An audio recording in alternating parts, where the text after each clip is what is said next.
So after they've settled all of this business about what are we doing about slavery, what are we gonna, how many, branches are gonna be in Congress, all that stuff, we start trying to figure out exactly how our executive branch is gonna work, and that's when they come up with the office of the presidency.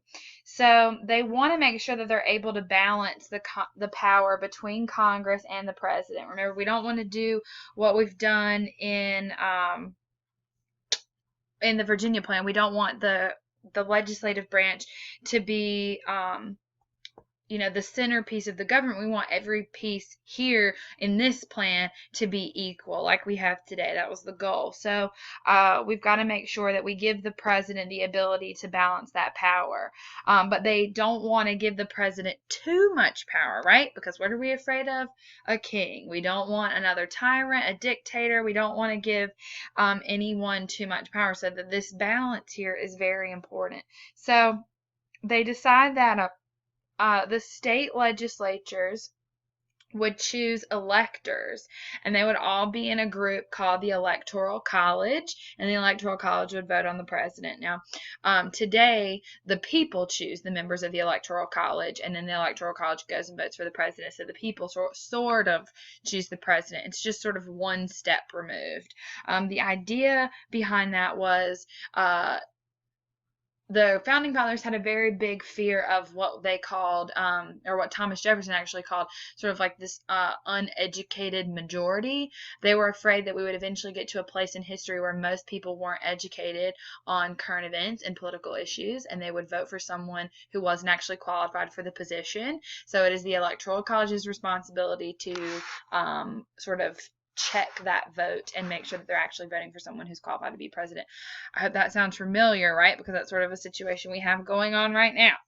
So, in every, possible outcome. So, anyway, I digress. So we establish the office of the president, and sort of at the last minute we decide, hey, let's throw a vice president in there. It was really, just sort of like an afterthought, and the vice president was going to be whoever comes in second place for the presidential vote. Today, right? We choose the presidential nominee chooses their vice president ahead of time, and they run together on the same ticket. That was not originally the plan. The plan was for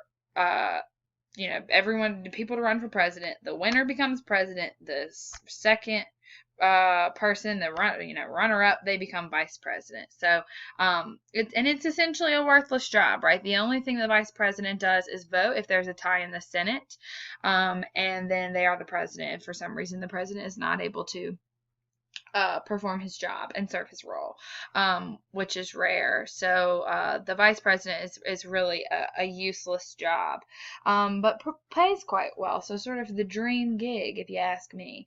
So what we have now is the checks and balances system, right? This should sound familiar. You should have gone over this in civics, the checks and balances. So the way that we've designed the checks and balances, the way that we've designed each branch is that every branch of the government has a power to stop another branch from doing something. And that's so that, one branch doesn't have the majority of the power. We want the scales to all be equal. So here are the powers that each of them have that can check. So the legislative branch, which is Congress, can propose amendments. They can impeach judges, right? So that's one way of checking the judicial branch. They can reject appointments. So if the president appoints someone to a position, they can vote no. And they can also override a veto. That's hard and sort of rare, but they have that ability, right? That's a way to prevent the president from doing something. The executive branch can veto bills. So if Congress passes a trash bill, the president can veto it. They can adjourn Congress, which means that if their Congress is, not doing what they need to be doing, not solving problems, or if they're about to do something they shouldn't be doing, he can send everyone home.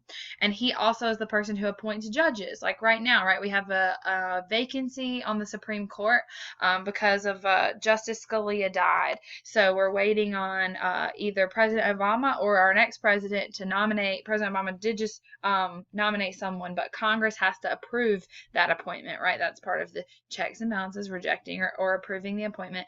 And if they reject it, then whoever the next president is will probably, I doubt there will be enough time for Obama to nominate someone new. But whoever the next president is will nominate someone, and then they'll vote again.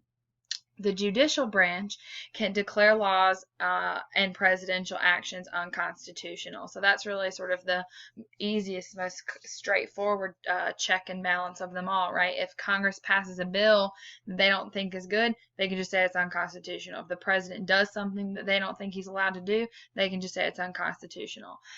So that's how all of our checks and balances work, right? No branch is more powerful than the other.